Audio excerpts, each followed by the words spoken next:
여러분 안녕하십니까? 정성산TV입니다. 미국에서 공개된 앱스타인 파일의 충격이 전 세계로 확산되고 있습니다. 미국에서 공개된 앱스타인 파일을 두고 지금까지도 여러 말이 나오고 있습니다.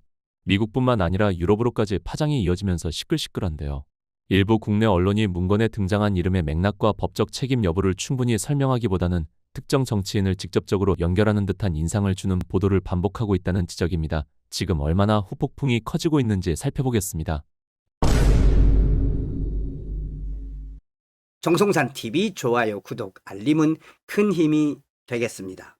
앱스타인과 악마의 국내 언론 트럼프를 엮으려는 보도. 국내 언론은 무엇을 노리는가? 앱스타인 파일은 쉽게 말해서 미국 수사당국의 앱스타인 수사 자료를 말해요. 앱스타인이 사망한 후 딥스테이트 선출되지 않은 그림자 권력이 그를 죽인 거 아니야. 앱스타인에게 접대를 받거나 관련된 사람들을 공개해라라는 목소리가 커졌습니다. 최근 앱스타인 파일을 추가로 공개되면서 이게 파장이 점점 커지는 중입니다. 앱스타인 파일 공개는 분명 충격적인 사건이다.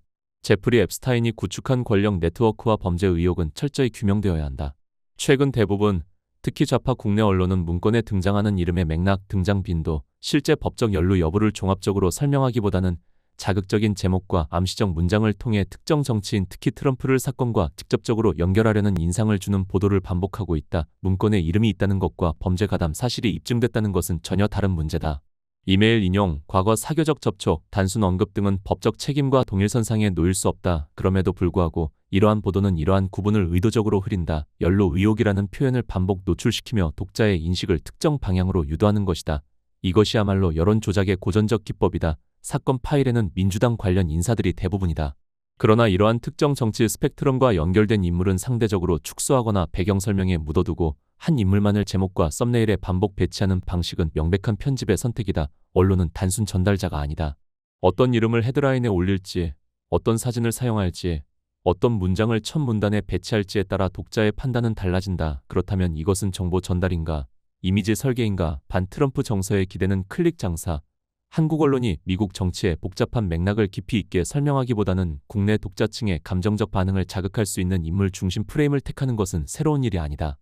하지만 국제 범죄 사건까지 정치적 구도에 끼워 맞추는 행태는 저널리즘의 수준을 스스로 낮추는 일이다. 확정되지 않은 문건 일부를 확대 해석하여 연결고리라는 인상을 반복 주입하는 방식은 결국 사실이 아니라 이미지 정치를 강화할 뿐이다.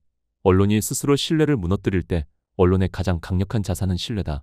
그 신뢰는 균형, 맥락, 절제에서 나온다. 만약 특정 인물에 대한 부정적 인식을 강화하기 위해 사건을 선별적으로 해석하고 자극적으로 편집하며 법적 확정 이전에 도덕적 낙인을 찍는다면 그 순간 언론은 감시자가 아니라 정치 행위자가 된다. 앱스타인 사건은 정치 공방의 도구가 되어서는 안 된다. 그렇지만 민주당 인사들이 주를 이루는 사실에 근거한 냉정한 분석이 선행되어야 한다. 국내 언론이 지금 해야 할 일은 트럼프를 공격하는 것이 아니라 사건의 본질을 정확히 전달하는 것이다. 그렇지 않다면 가짜뉴스라는 비판은 외부의 공격이 아니라 언론 스스로가 만든 자화상이 될 것이다. 제프리 앱스타인의 수사 자료인 앱스타인 파일의 충격파가 전 세계로 확산하고 있다. 외신에 따르면 앱스타인 파일 공개로 프랑스, 노르웨이, 영국, 이스라엘, 슬로바키아 등에서 정치권 인사들이 과거에 앱스타인과 맺었던 교류 흔적들이 드러났다. 문화부 장관과 교육부 장관을 지내고 1980년대와 1990년대에 프랑스 문화계의 아이콘이었던 자크랑은 프랑스 금융검찰이 그와 그의 딸을 상대로 탈세 수익 세탁 혐의로 내사를 진행 중이라는 발표가 나오자 소셜미디어로 자신은 결백하다며 이를 입증할 것이라고 말했다. 그는 2013년부터 맡아오던 파리 소재 아랍세계연구소 총재직에서 사임했다. 랑의 이름은 앱스타인 파일의 2012년께부터 600여 회 등장한다. 랑은 미국 영화계의 거물 우디 앨런의 소개로 앱스타인을 만났으며 점심 식사와 저녁 식사, 사업 논의 등을 했다. 프랑스 탐사보도 매체 메디아파르트의 보도에 따르면 영화배우 출신 제작자인 그의 딸 카롤린과 앱스타인은 한 역의 펀드의 공동소유자로 등록되어 있었다.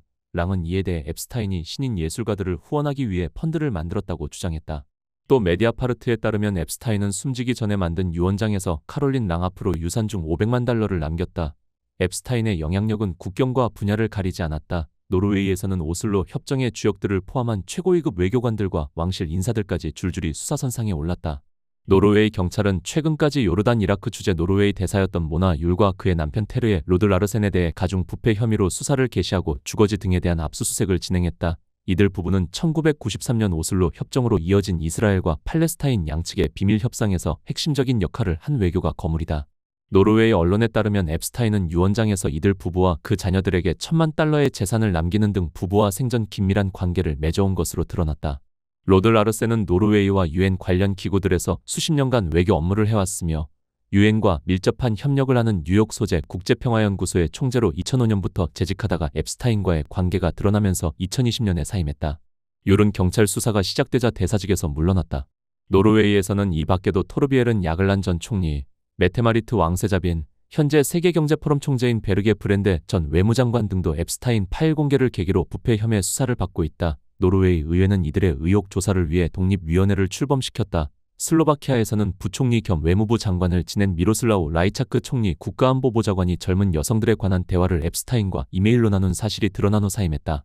라이차크가 앱스타인에 보낸 이메일에는 젊은 여성들을 공유하는 것이 위해주는 것이다라는 내용도 있었다. 영국에서는 피터 맨덜슨 전 산업장관이 앱스타인과 친분이 두터웠던 사실이 밝혀지면서 그를 주미 영국 대사로 임명했던 키어 스타머 현 총리에게까지 불똥이 튀기도 했다. 인도에서도 논란이 일고 있다.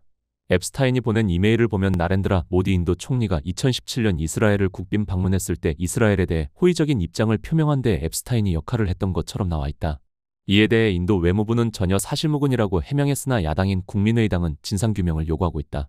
이스라엘에서는 현 야당인 노동당 소속 에우드 바라크 전 총리가 앱스타인의 뉴욕 시내 자택에서 오찬과 만찬을 함께 한 사실이 드러났고 본인도 이를 시인했다. 베냐민 네타냐후 이스라엘 총리는 이를 바라크와 야당을 공격하는 기회로 삼고 있다.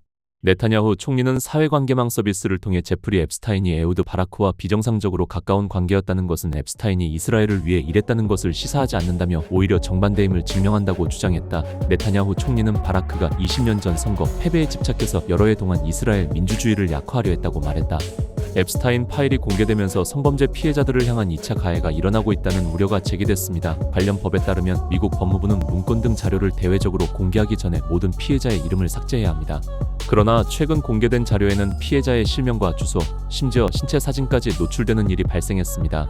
일부 소셜미디어와 인플루언서들 사이에서 피해자들의 이름이 거론되면서 피해자들이 더 큰 위험에 노출된 상황이라는 지적도 나왔습니다. 앱스타인 사건은 분명 철저히 규명되어야 할 중대한 범죄 의혹입니다. 그러나 확인되지 않은 문건 일부를 확대 해석하거나 이름의 등장 자체를 범죄의 증거처럼 소비하는 방식은 사건의 본질을 흐릴 수 있습니다. 여러분은 이번 앱스타인 파일 공개와 언론 보도 방식을 어떻게 보십니까?